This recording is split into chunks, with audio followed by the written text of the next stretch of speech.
छात्रों नमस्कार।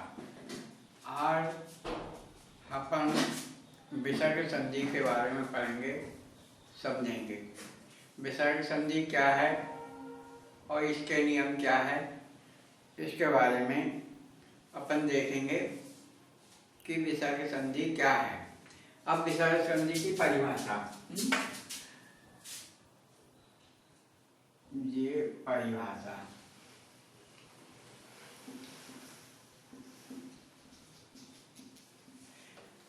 विसर्ग संधि, विसर्ग संधि वह है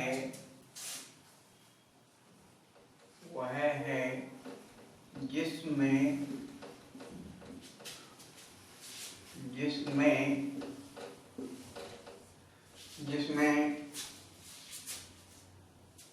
विसर्ग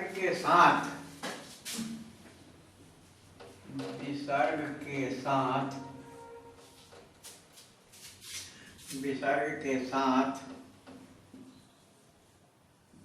स्वर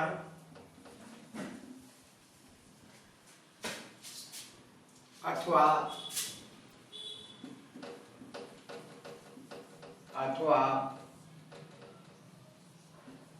व्यंजन वर्ण के मेल से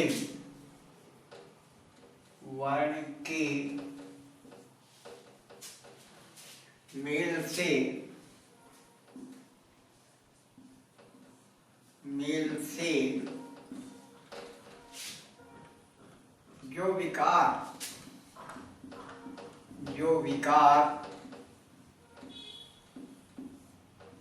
या परिवर्तन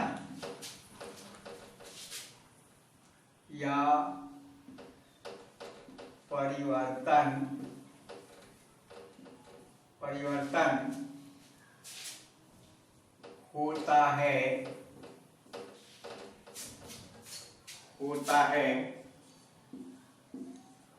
उसे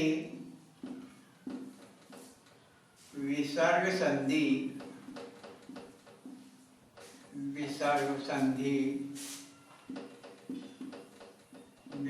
संधि कहते हैं। यह हो गया। मतलब विसर्ग संधि में विसर्ग के साथ स्वर या व्यंजन वर्ण का मेल होता है, या मेल से जो परिवर्तन होता है या विकार होता है उसे विसर्ग संधि कहते हैं।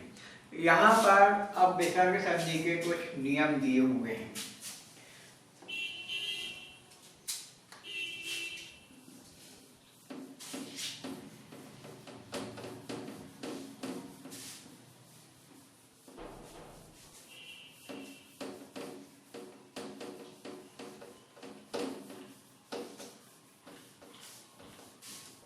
यहाँ पर कुछ विसर्ग संधि के नियम दिए हुए हैं जो इस प्रकार है। नंबर 1,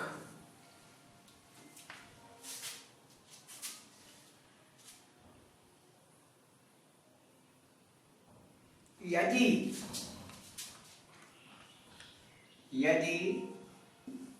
विसर्ग के बाद, ये विसर्ग है, ये विसर्ग है ना, ये विसर्ग है, तो इस विसर्ग के बाद चा या छा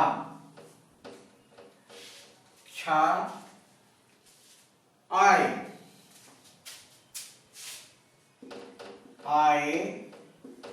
तो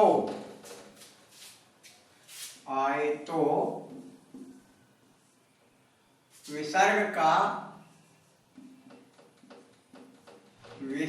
का सा हो जाएगा, हो जाएगा। और यह सा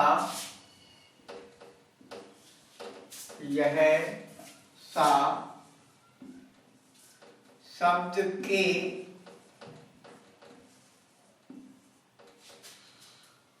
बीच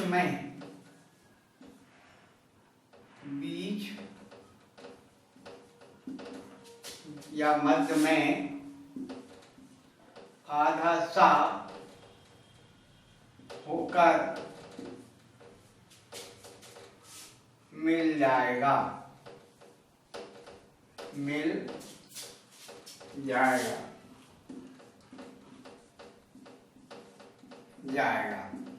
ये हो गया। यानी पहला नियम ये है कि यदि विसर्ग के बाद चा या छा आता है तो विसर्ग का सा हो जाएगा और यह सा शब्द के बीच में आधा सा होकर के मिल जाएगा। जो जैसे उदाहरण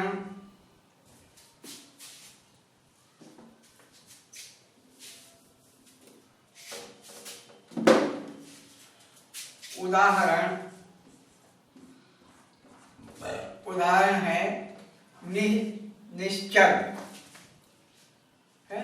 उदाहरण है निश्चल।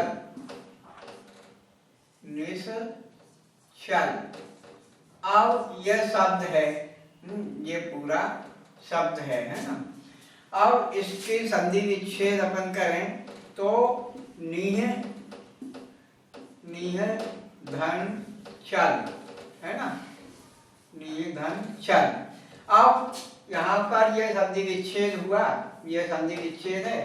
अब इसका नीह में मतलब ये आहा की मात्रा, ये विसर्ग है तो विसर्ग का यहाँ क्या हो गया, ये सा है प्लस ये चल यानी धन चल और ये नी वैसे का वैसा यहाँ आ जाएगा, नी धन सा धन चल। अब ये सा जो है, ये जो सा है पूर्ण शब्द लिखने पर यानी ये सा का यहाँ आधा सा ये आ गया तो ये बन गया निश्चल। तो शब्द के बाद अगर ये है नी तो मतलब विसर्ग के बाद यदि चा या ला चा या छा आता है तो यहाँ पर ये चा आया है तो ये क्या हो जाएगा निश्चल। अब इसकी संधि विच्छेद की, अब इसकी संधि विच्छेद अपन ने की तो ये यहाँ पर अपन ये मतलब जो है ये विकारी रूप है, सा आधा सा वो है यानी ये आहा की मतलब आता है जो ये इससे बना है। तो इसीलिए इसको अपन जब विसर्ग जब ये करेंगे मतलब विच्छेद करेंगे तो ये आहा वैसे ही लिखा जाएगा। तो इसको हटा करके अपन ये यहाँ पर नी धन चल कर देंगे तो ये हो जाएगा संधि विच्छेद। तो ये आधा सा जो है विसर्ग का रूप है, इसीलिए संधि विच्छेद करते समय अपने को शब्द के शुरुआत का जो अक्षर है उस पर अपन विसर्ग लगा देंगे और उसका विच्छेद कर देंगे। इस प्रकार से ये संधि विच्छेद भी हो गया। अच्छा, एक बात ध्यान में रखनी हो है कि शब्द के बीचों बीच यदि आधा सा और डबल सा भी आता है तो वहां पर प्रथम शब्द के प्रथम अक्षर वर्ण पर विसर्ग लग जाएगा। जब संधि विच्छेद करेंगे तो वहां पर विसर्ग लग जाएगा और विसर्ग संधि को पहचानने के लिए यह याद रखना कि इसमें आधा सा जहां पर आया या डबल सा आए तो वहां ये मान के चलना कि यह विसर्ग संधि है, क्योंकि अधिकतर शब्दों में आधा सा आया हुआ है विसर्ग का रूप है। और विसर्ग में बताया गया है, विसर्ग संधि में बताया गया है कि विसर्ग के बाद यानी इसमें विसर्ग के साथ स्वर अथवा व्यंजन का मेल होता है। तो इस प्रकार से अपने को ये आधा सा है, ये जो सा है ये व्यंजन है, तो व्यंजन संधि व्यंजन का मेल हुआ है, यहाँ पर ये सा है इसीलिए ये सा का मेल हुआ है। तो इस प्रकार से विसर्ग संधि वह संधि है जिसमें व्यंजन या स्वर का मेल होता है। तो इस प्रकार से ये जिस शब्द में आधा सा आए उसको ध्यान में रखना है कि ये विसर्ग संधि है।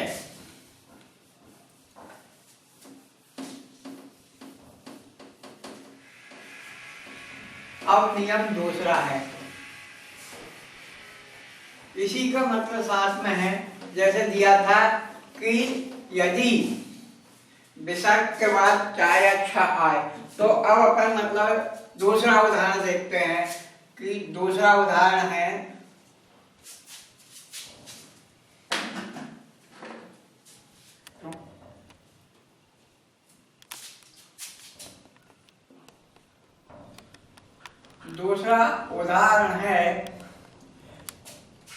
निश्चल।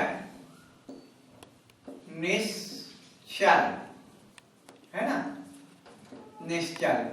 अब ये पूर्ण शब्द है निश्चल। अब इसका संधि विच्छेद करो, तो संधि विच्छेद में मैंने बताया कि शब्द के बीच में यदि आधा सा आता है तो वह शब्द के आरंभ वाले अक्षर पर विसर्ग लग जाता है। मैंने बताया कि यदि शब्द के बीच में आधा सा आता है तो उस आधे सा का विसर्ग पहले वाले वर्ण पर लग जाता है या पहले वाले वर्ण पर अपन लगा देते हैं। जैसे निश्चल का है तो यहाँ पर विसर्ग किया, मतलब विच्छेद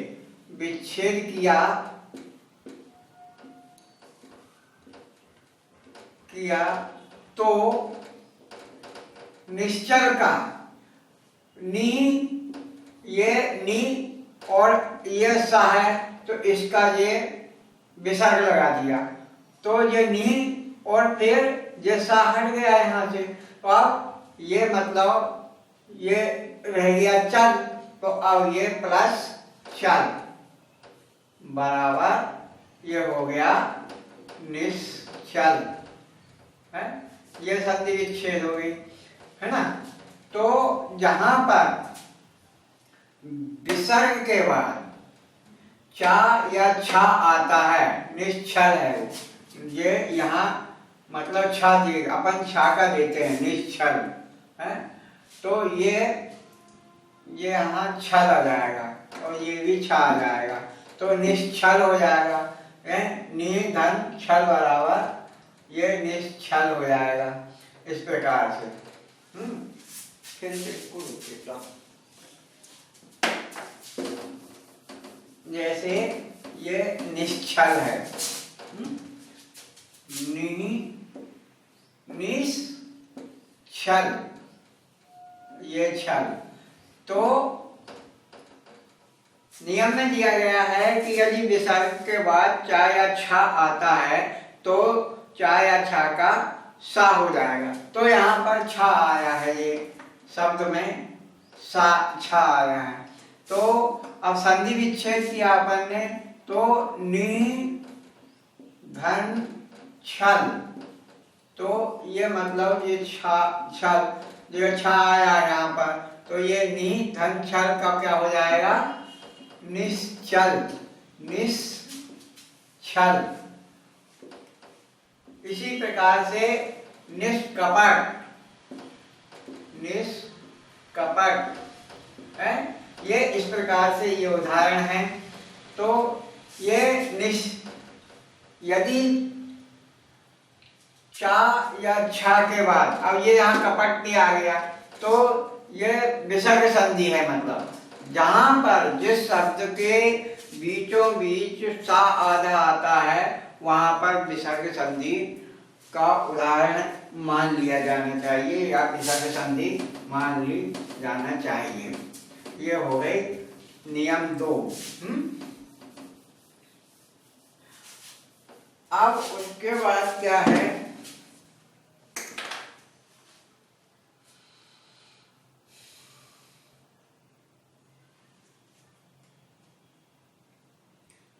अब नियम तीसरा बताया गया है।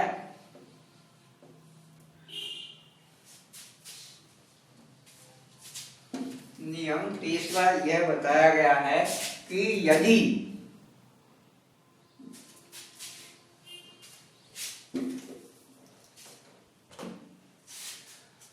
तीसरा नियम है कि यदि विसर्ग के बाद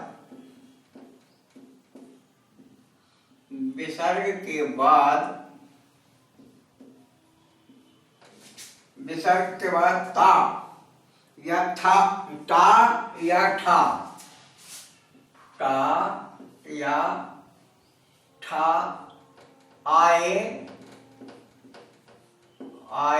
तो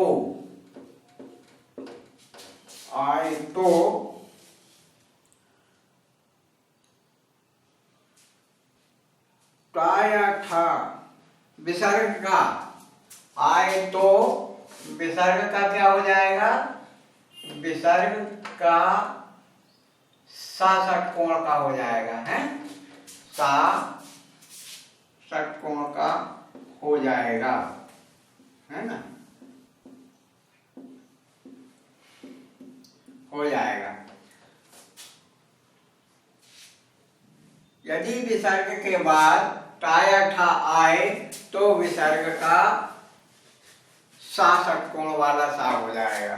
तो अब यहाँ उदाहरण है धनुष टंकार, उदाहरण है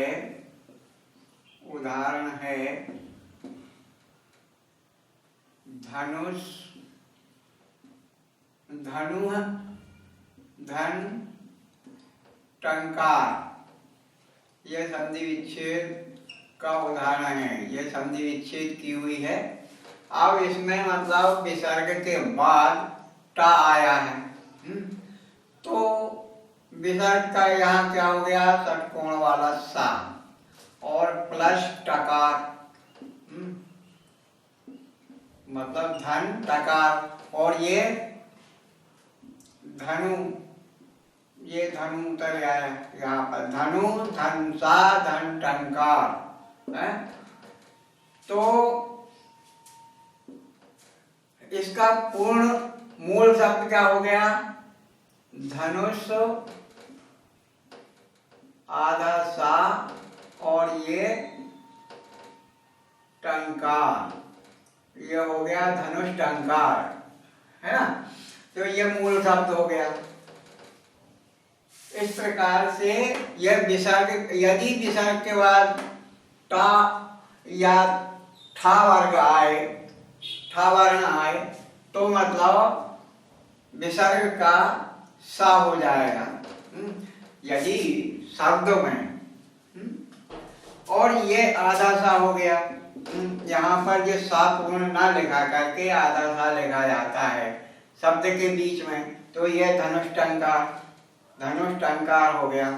तो इस प्रकार से जब विसर्ग का पूर्ण सा जो रहता है वो शब्द में आधा बनकर मिल जाता है, यह विसर्ग संधि की विशेषता है।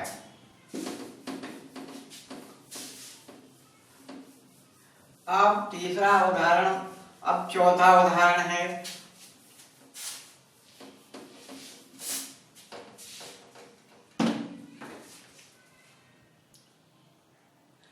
यदि ता या था आए। अब देखो कितना हो गया, चा ठा टा ठा और ता था, ये विसर्ग के बाद में। अब चौथा नियम है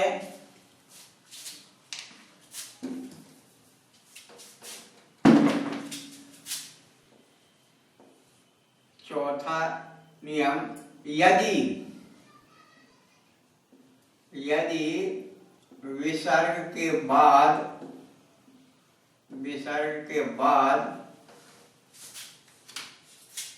ता या था आए,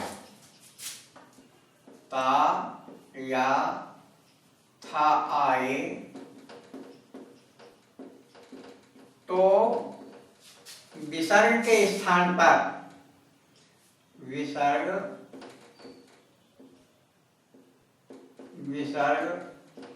के स्थान पर सा सड़क वाला सा हो जाएगा। देखो यानी यहाँ पर एक सड़क वाला सा हो जाएगा, सा हो जाएगा।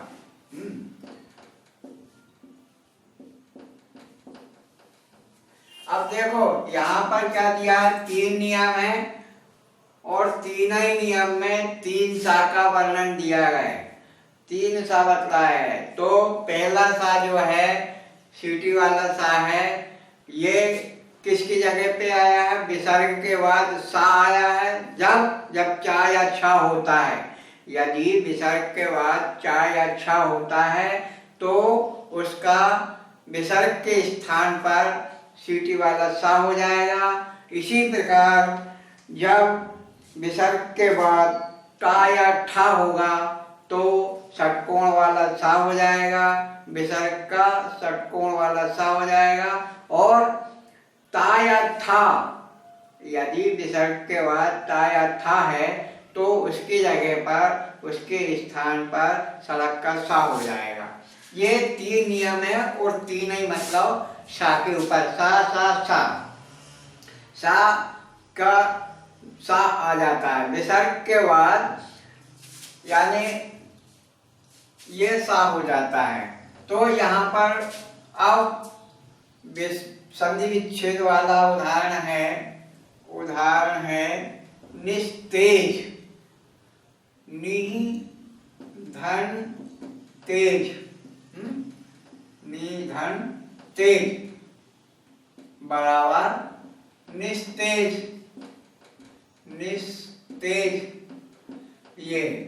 ये कौन सा सा है, सड़क का सा।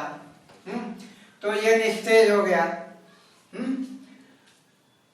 तो ये कब होता है, जब ता या था आए, विसर्ग के बाद ये ता या था आए तो सड़क का सा हो जाएगा। यहाँ पर ये मतलब ये सड़क का सा हो गया।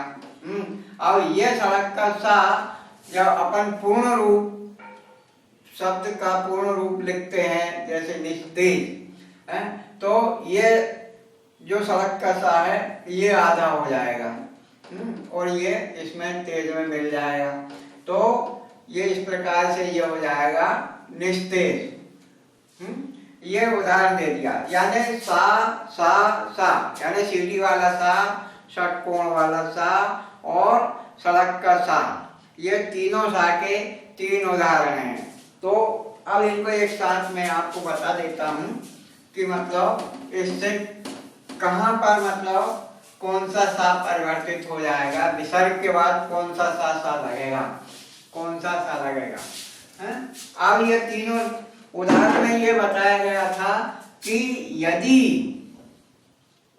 विसर्ग के बाद चा या छा, टा या ठा,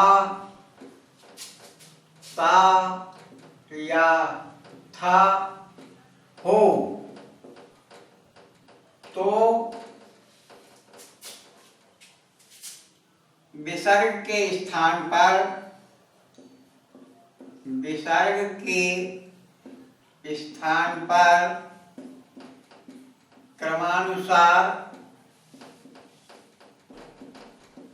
क्रमानुसार सीटी वाला सा वाला सा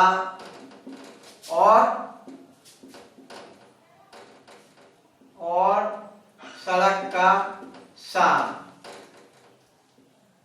हो जाएगा। ये इस प्रकार से ये एक नियम ये बन गया है ना। अब इसमें क्या, तीनों नियम का एक नियम हो गया कि यदि विसर्ग के बाद चा छा टा ठा ता था आए तो क्रमानुसार सीटी वाला सा, सड़क का सा और सीटी वाला सा, षटकोण वाला सा और सड़क वाला सा हो जाएगा। तो अब इनके तीनों उदाहरण बता दिए मैंने कि चा, तो यहाँ पर निश्चल, यहाँ निश्चल में क्या आया था, सीटी वाला सा, और इसके बाद टाया ठा में षटकोण वाला सा, निश्चल। ये धनुष टंकार टाया ठा में, और उसके बाद टाया ठा में सड़क का सा, तो निस्तेज रह गया। तो इस प्रकार से तीनों उदाहरण के ये एक उदाहरण बन गया। तो अब मतलब इनको ध्यान में रखना कि टाया ठा के बाद ये तीनों सा। अब ये तीनों सा किसी शब्द में, यदि किसी शब्द के बीच में ये तीनों सा आधा होकर मिलते हैं, वहां विसर्ग संधि होती है। इतना ध्यान रखना। विसर्ग के बाद ये शब्द, ये वर्ण आए और ये तीनों सा का प्रयोग होता है, बीच में तीनों सा आते हैं, तो वहां पर ये मानना चाहिए, उस उदाहरण को ये मानना चाहिए कि ये विसर्ग संधि का उदाहरण है।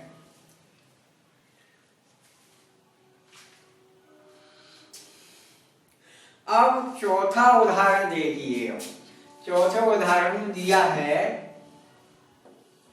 चौथे उदाहरण में ये दिया हुआ है कि यदि विसर्ग के बाद वर्गों का तीसरा, चौथा, पांचवा वर्ण या अंतस्थ वर्ण या हा हो तो विसर्ग का ओ हो जाएगा। ये यहाँ पर दिया हुआ है कि यदि विसर्ग के बाद वर्ग का तीसरा या चौथा वर्ण, तीसरा, चौथा या पांचवा वर्ण हो या हा हो, अंतस्थ। अब अंतस्थ वर्ण आप मैंने व्यंजन संधि में बताए दिए थे कि अंतस्थ वर्ण और वर्ग के वर्ण पांचवा, तीसरा, चौथा, ये सब मैंने मतलब व्यंजन संधि में बता दिया है।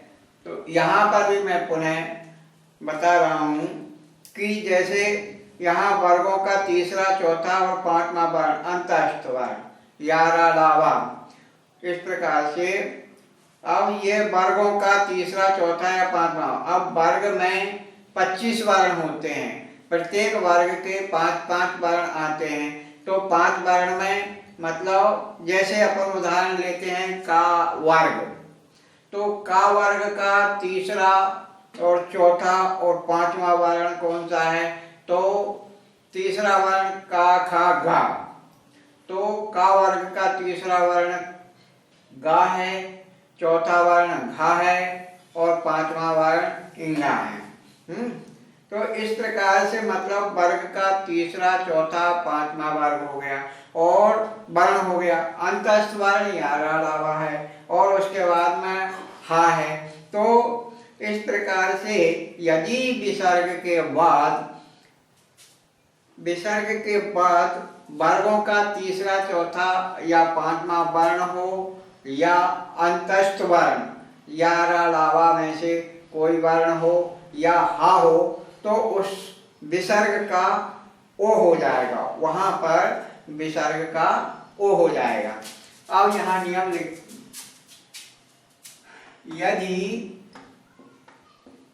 यदि विसर्ग के बाद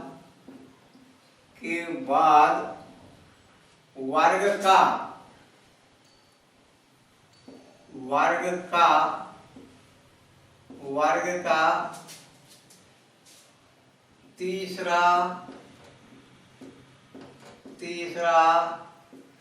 चौथा पांचवा वर्ण या अंतस्थ वर्ण या वा रा और ला। अंतस्थ वर्ण या अथवा हा हो तो विसर्ग के स्थान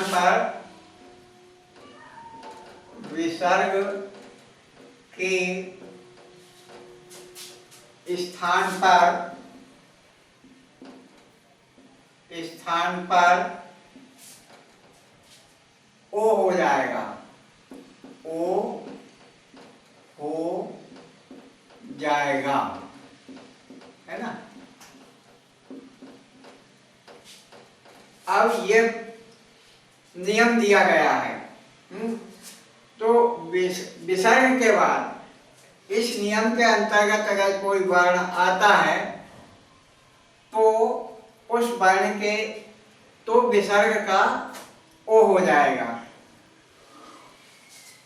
उदाहरण के लिए सर है धंजा,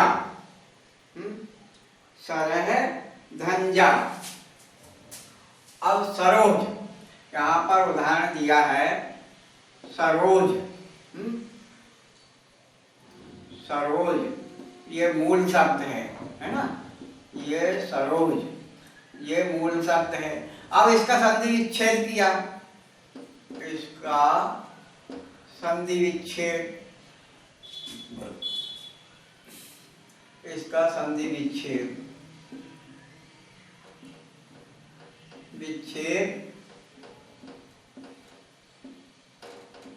क्या संधि विच्छेद, तो सरधंजा,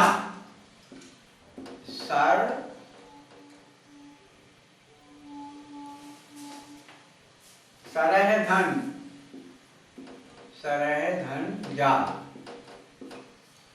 ये हो गया। अब नियम में क्या दिया है कि वर्ग का तीसरा चौथा पांचवा वर्ण विसर्ग के बाद, ये विसर्ग है, इसके बाद वर्ग का, अब ये जा है तो ये कौन से वर्ग का अक्षर है, कौन से वर्ग का वर्ण है ये, तो अपने को देखना पड़ेगा कि का वर्ग में का खा गा घा यहाँ होता है और चा वर्ग में चा छा जा। तो ये जो जा है, ये जा वर्ण जो है, जा वर्ण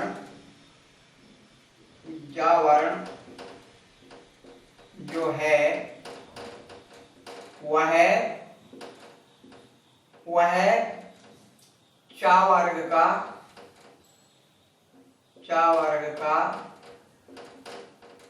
तीसरा वर्ण है। इसीलिए अब यहाँ पर मतलब इस विच्छेद में,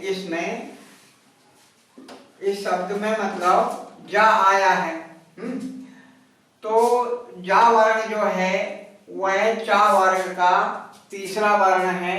अब नियम में दिया गया है कि वर्ग का तीसरा चौथा या पांचवा वर्ण आए या अंतस्थ वर्ण आए या हा आए तो विसर्ग का क्या हो जाएगा, ओ हो जाएगा। तो यहाँ पर यह जा वर्ण आया है, वर्ग चा वर्ग का तीसरा वर्ण आया है, इसीलिए विसर्ग का यहाँ ओ हो गया, है ना, ओ हो गया। अब इसको पूर्ण रूप में लिखेंगे तो ये इस प्रकार से अपन लिखेंगे पूर्ण रूप। जैसे ये यहाँ अपन ने लिख दिया सर है, सर। अब ओ अब ओ का है तो औ की मात्रा ये ओ इस पे लिखा जाएगी, ये औ की मात्रा ओ की मात्रा हो गई, और प्लस जा, प्लस जा हो गया मतलब धन जा, तो ये हो गया, ये सरोज हो गया, है ना, ये सरोज हो गया, इस प्रकार से ये सरोज हो गया। तो ये विसर्ग संधि हो गई। अब जहां पर ये मतलब जो नियम दिए हुए हैं, इस नियम के तहत अगर कोई वर्ण आता है शब्द में, अब ये शब्द में भी जैसे ये जा आया है ना, तो शब्द में यदि विसर्ग के बाद जा आता है तो जा वर्ण आए या कोई वर्ण आए तो उसकी जगह पर ओ हो जाता है, यानी वर्ग का, यानी 5 वर्ग है का, चा, ता, टा और पा, ये 5 वर्ग है। इन 5 वर्गों का तीसरा, चौथा, 5वां वर्ण आए तो ये मान के चलो कि वहां ओ की मात्रा, मतलब जो शब्द आएगा, जो वर्ण आएगा विसर्ग के पहले, उस पे ओ की मात्रा लग जाएगी, और वहां पर ओ शब्द, ये मान के चलो जहां ओ की मात्रा शब्द पे लगी हुई है वहां पर भी विसर्ग संधि का उदाहरण मानना चाहिए। और इस प्रकार से अपन व्यंजन संधि को वो विसर्ग संधि को समझ पाएंगे। उसे अपन ने विसर्ग संधि मान लेना चाहिए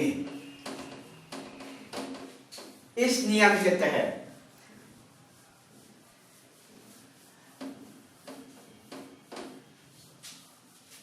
अब दूसरा उसी का एक और उदाहरण है मन धन रथ। इसी का एक उदाहरण और है, दूसरा उदाहरण है मन धन रथ। रथ, अब ये मन है धन रथ, तो अब देखो इसका क्या बनेगा। अब नियम में दिया गया था कि वर्ग का तीसरा, चौथा, 5वां वर्ण अथवा अंतस्थ वर्ण कौन कौन से हैं, या, रा, ला, वा, तो यहां पर अंतस्थ वर्ण आया है ये रा। अब ये अंतस्थ वर्ण आने से ये विसर्ग का वो हो गया, और ये प्लस रथ आ जाएगा, और ये माँ और ओ की मात्रा ना पे लग जाएगी। क्यों कि ये ओ तो अपन ऐसा नहीं लिख सकते, इसीलिए ओ की मात्रा ना पे दे देंगे, तो ये हो गया क्या, मानो, और ये ओ का लोप हो गया। क्यों कि ये ओ की मात्रा ना पे लग गई, इसीलिए ये मनो धन रथ बराबर मनोरथ, है ना। ये इस प्रकार से ये मूल शब्द मनोरथ बना, और ये विसर्ग संधि का उदाहरण है। इस प्रकार से अपने को समझना पड़ेगा, यानी जो नियम में दिया हुआ उस नियम के तहत अगर विसर्ग के बाद कोई वर्ण आता है तो वहां पर ओ की मात्रा लगती है और वो विसर्ग संधि होती है। अब विसर्ग संधि का एक दूसरा उदाहरण और अपन देखते हैं।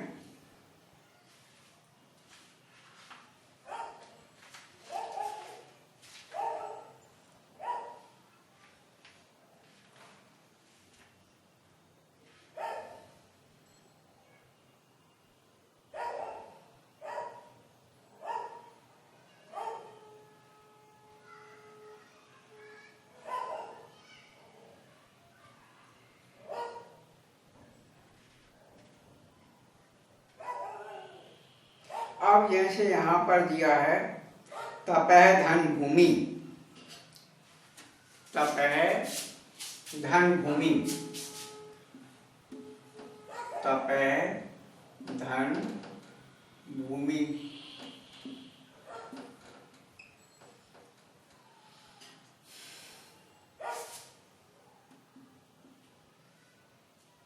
अब यहाँ पर जो भू शब्द है, भूवर्ण है, ये विसर्ग के बाद भा आया है।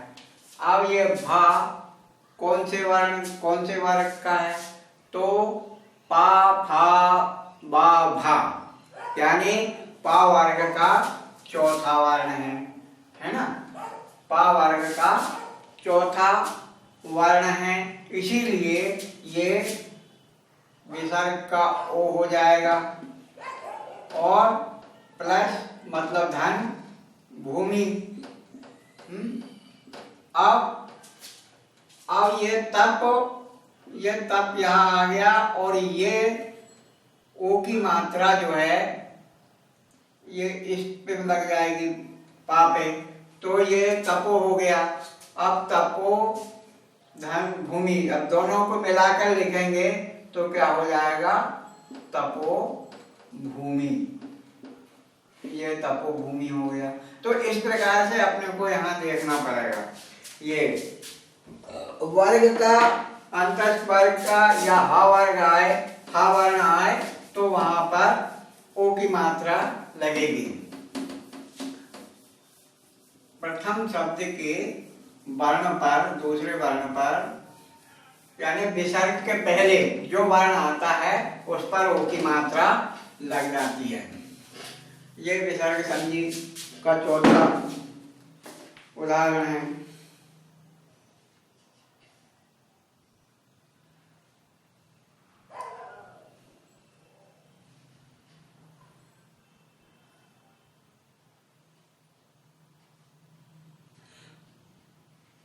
अब उसके बाद में विसर्ग के बाद, अब यहाँ पर ये हो गया चौथा उदाहरण। अब विसर्ग के बाद का खा पा आए,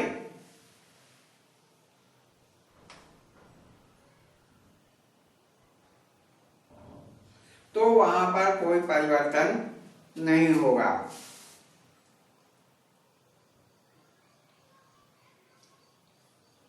जैसे यहाँ पर जो अपरिवर्तित यानी जिनका कोई परिवर्तन नहीं होता है, उनका वर्णन यहाँ दिया हुआ है। उनके नियम दिए हैं कि कौन कौन से वर्ण शब्द में आए, विसर्ग के बाद आए, तो वहाँ पर विसर्ग का कोई परिवर्तन नहीं होगा, वैसे का वैसा एज सच लिखा जाएगा। तो यहाँ पर विसर्ग के बाद पांचवा उदाहरण है कि यदि विसर्ग के बाद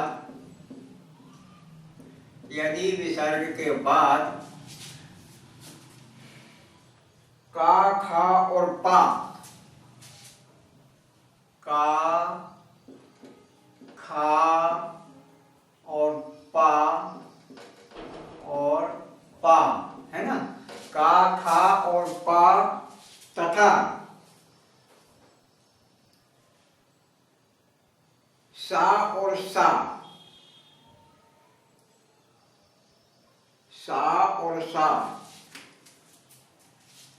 तथा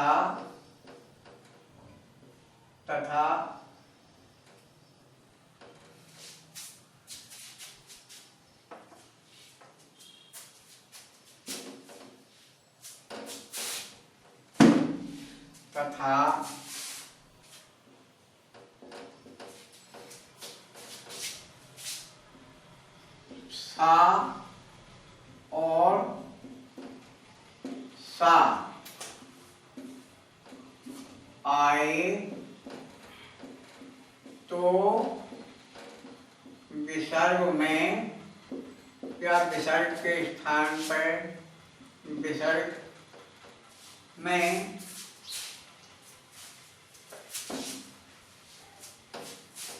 में कोई परिवर्तन नहीं होगा।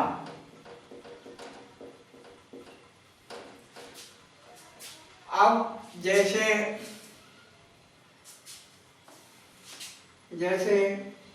प्रातः काल, जैसे प्रातः धन काल। अब नियम में दिया है कि विसर्ग के बाद का, खा और पा आता है तो विसर्ग का कोई परिवर्तन नहीं होएगा। तो अब जैसे ये कोई परिवर्तन नहीं हुआ तो अपने को इन दोनों खंडों को मिलाकर प्रातः काल लिख देंगे, बराबर प्रातः काल। और इसका संधि विच्छेद भी यहाँ पर से धन का चिन्ह लगा के ये प्रातः काल हो गया, तो ये संधि विच्छेद हो जाएगी। तो इस प्रकार से ये का, खा और पा तथा सा और सा आए तो विसर्ग में कोई परिवर्तन नहीं होगा। जैसे दो है धन खा, दुख है। दूसरा उदाहरण है दू है धन खा। अब यहाँ पर भी नियम के अनुसार ये खा वर्ण आया है, खा वर्ण आया है। तो का, खा, गा, तो ये का वर्ग का दूसरा वर्ण है खा, तो यहाँ पर ये खा वर्ण आया है, इसीलिए ये यहाँ पर विसर्ग का कोई परिवर्तन नहीं हुआ। और इसको मिला करके अपन दुख कर देंगे, यह दुख हो गया। तो इस प्रकार से का, खा, पा तथा सा और सा आए तो विसर्ग में कोई परिवर्तन नहीं होगा। यह नियम ध्यान में रखना चाहिए, क्योंकि मतलब कहीं पर मतलब ये उदाहरण दे दिया, अब ये दो को उदाहरण दे दिया, तो ये बताओ कि ये कौन सा मतलब कौन सी संधि है।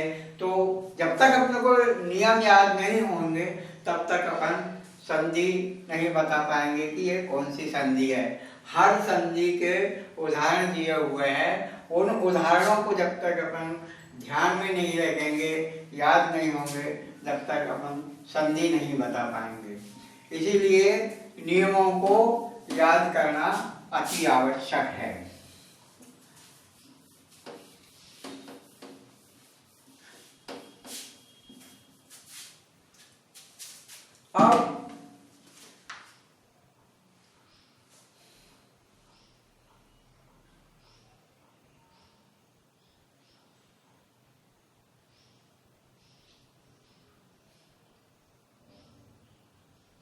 अब ये उदाहरण तो मैंने पहले ही बता दिया कि